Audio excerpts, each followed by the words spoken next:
राधा के दिमाग में पहली बार एक चिंगारी सी जगी। उस आदमी ने राधा को मोमोज कैसे बनाते हैं ये बताया।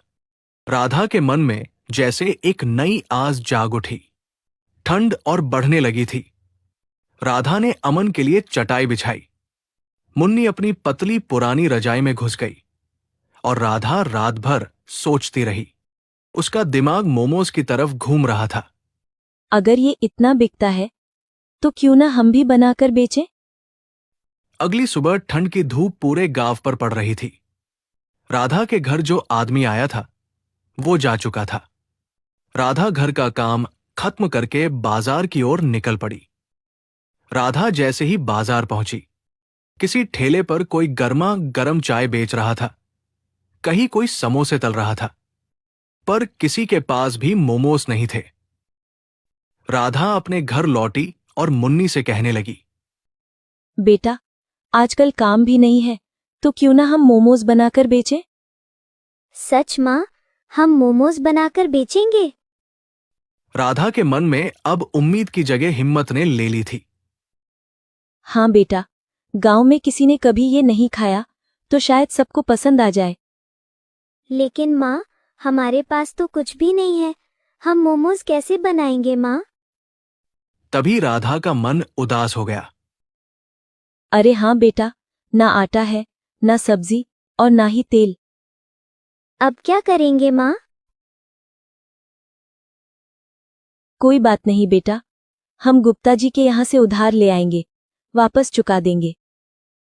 गांव की पगडंडी से गुजरते हुए वे उन दुकानों के पास से निकली जहां लोग पहले से अपनी कमाई में लगे थे। कहीं गर्मागर्म समोसे तल रहे थे, कहीं चाय का धुआं उठ रहा था, कहीं आलू पकौड़े की खुशबू फैल रही थी। पकोड़े वाले, अरे भैया थोड़े तो खा ले पकोड़े वाले। ओ भाभी जी मुंह मत बनाओ, इधर तो आओ पकोड़े खाओ। पकोड़े वाले। तभी राधा गुप्ता जी की दुकान पर पहुंच गई। नमस्ते गुप्ता जी।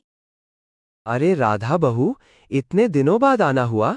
सब ठीक तो है ना घर में? जी, बस एक छोटी सी बात थी। हाँ हाँ बोलो बहू, क्या चाहिए? राधा ने हिम्मत जुटाई। वो घर में आटा, सब्जी और थोड़ा तेल खत्म हो गया है। आज थोड़ा उधार मिल जाए तो 2-4 दिन में लौटा दूंगी। अरे हाँ बहू, ले जाओ, आराम से लौटा देना, कोई जल्दी नहीं है। जी गुप्ता जी, बहुत बहुत धन्यवाद। राधा की आंखों में राहत चमक उठी। गुप्ता जी ने आटा, थोड़ी सी सब्जी और थैले में थोड़ा तेल निकालकर राधा की ओर बढ़ा दिया। उन्होंने चुपके से थैले में थोड़ा सा सामान और डाल दिया, बिना राधा को बताए। राधा सामान लेकर घर की ओर चलते हुए मुस्कुरा रही थी।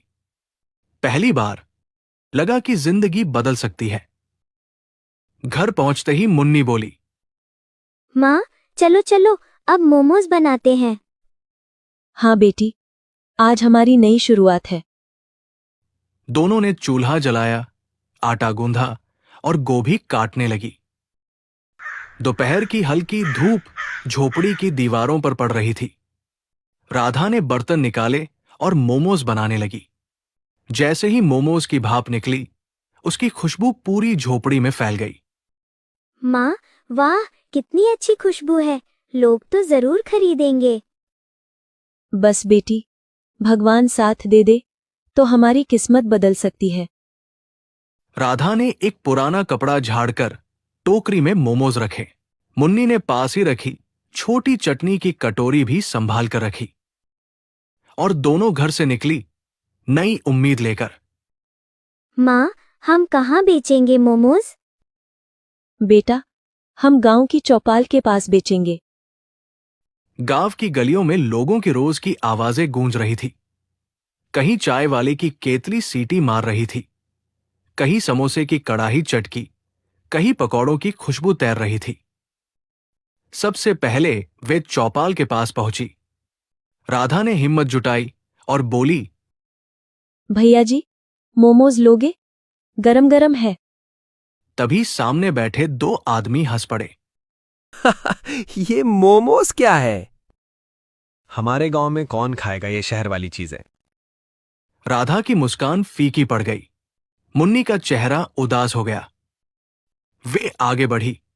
अगले कुछ लोग मिले। किसी ने मुंह बना लिया, किसी ने सीधे मना कर दिया। माँ, कोई ले ही नहीं रहा। कोई बात नहीं बेटा, पहली बार में सब आसान नहीं होता। दोनों आगे बढ़ती गई। दोपहर ढलने लगी। टोकरी में मोमोज जस के तस। राधा की आंखों में चिंता उतर आई। अगर बिके नहीं तो गुप्ता जी को उधार कैसे चुकाऊंगी? तभी दूर से आती 3 बच्चों की टोली दिखी जो स्कूल से लौट रहे थे। राधा धीरे से बच्चों के पास गई। बेटा, गरम गरम मोमोज लोगे? बस 5 रुपए प्लेट। तभी सारे बच्चे खुश हो गए। अरे ये तो कुछ नया है, हम तो लेंगे। राधा ने पहली बार गर्व से अपनी टोकरी खोली। गर्म भाप निकली।